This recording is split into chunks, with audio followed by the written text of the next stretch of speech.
with danger and with daring rights. To the hilt we take you there, where courage meets a throat. All right, so imagine this, if you will. A smoky bar, a skeptical heckler, and a woman who just so happens to have a sword swallower for a husband. Oh, this is good. Right. Sounds like the start of a bad joke, Yeah. but I promise it's not. This is actually how Estelline Pike cemented her legacy. Okay, I'm hooked. Tell me more. So there she is in this smoky bar, and this heckler doesn't believe she could actually, swallow a sword. And she just happened to have her husband's sword handy. Naturally.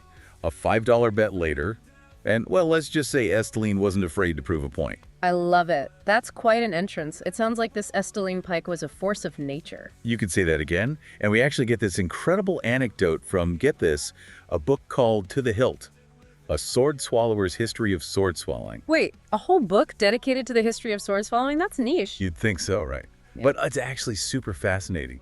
And the authors, talk about a dynamic duo. Dan Meyer, a sword swallower himself, and Mark Hartzman, a historian who knows the sideshow world inside and out. Wow, what a pair. That's like getting a backstage pass to history and a front row seat to the most dangerous act all rolled into one. Exactly. And that's exactly the kind of deep dive we're going for here. I'm ready. Lay it on me. So, before the swords in the spotlight, Estelline was just a small-town girl from, get this, Estelline, Texas. Born Estelline Mabel Levin, she was a straight-A student, high school valedictorian, even trained as a stenographer. Stenographer. Wow. Talk about a career 180, from taking notes to taking on one of the most dangerous acts out there. Right. It really makes you wonder what sparked that incredible jump. What makes someone trade the ordinary for, well, the extraordinary? It's like two completely different worlds colliding.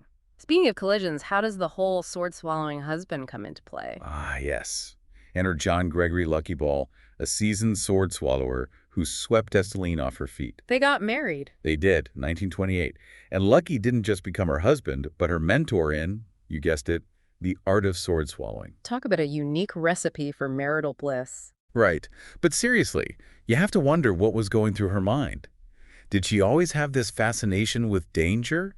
Or was it love at first swallow, so to speak?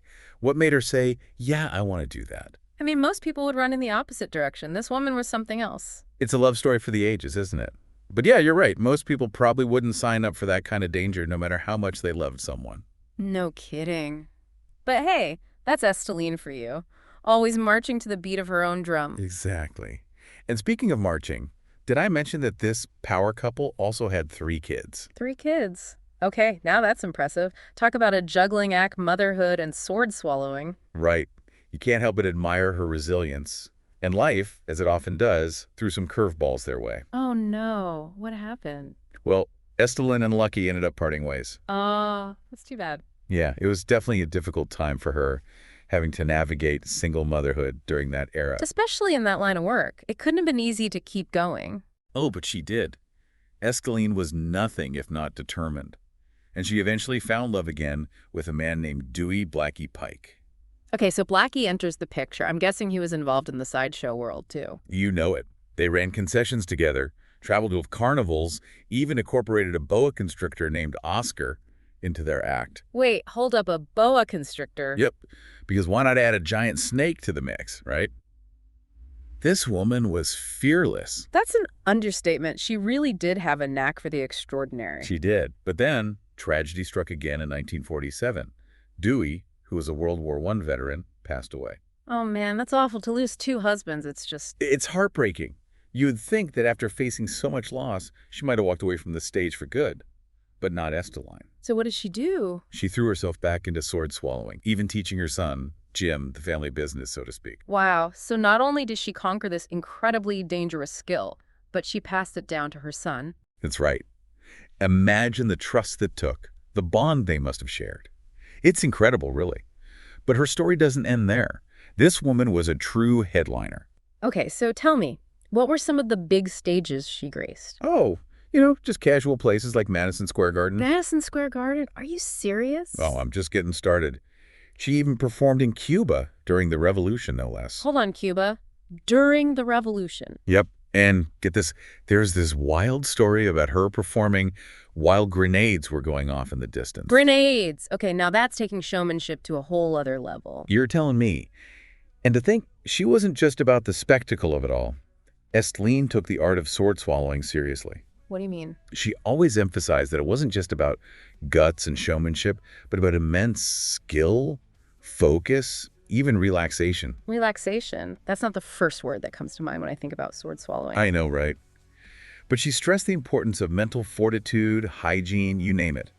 She even offered a reward to anyone who could prove her swords were fake. Talk about confidence. I guess when you're that good, you can afford to be bold. Exactly.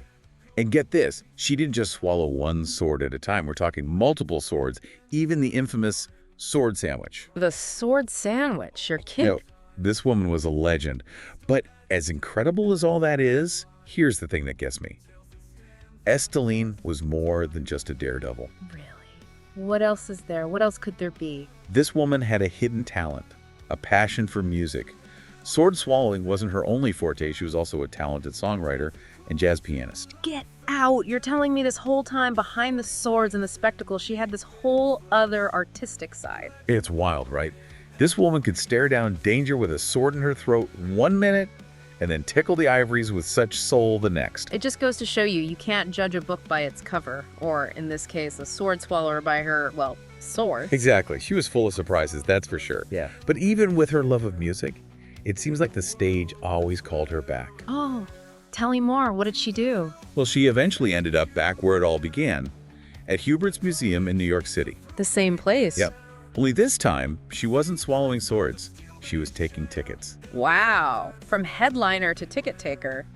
Talk about a full circle moment. Right. Makes you wonder what it was about that world, about the sideshow, that kept drawing her back in. I don't know, there's just something magical about it, don't you think? The lights, the spectacle, the sheer daring of it all, it gets in your blood. It really does. But sadly, New York City is also where Estelline's story comes to an end. She passed away in her apartment in 1990, likely from a heart attack. That's heartbreaking. But what a life she lived, right? Absolutely. She really squeezed every drop out of it, didn't she?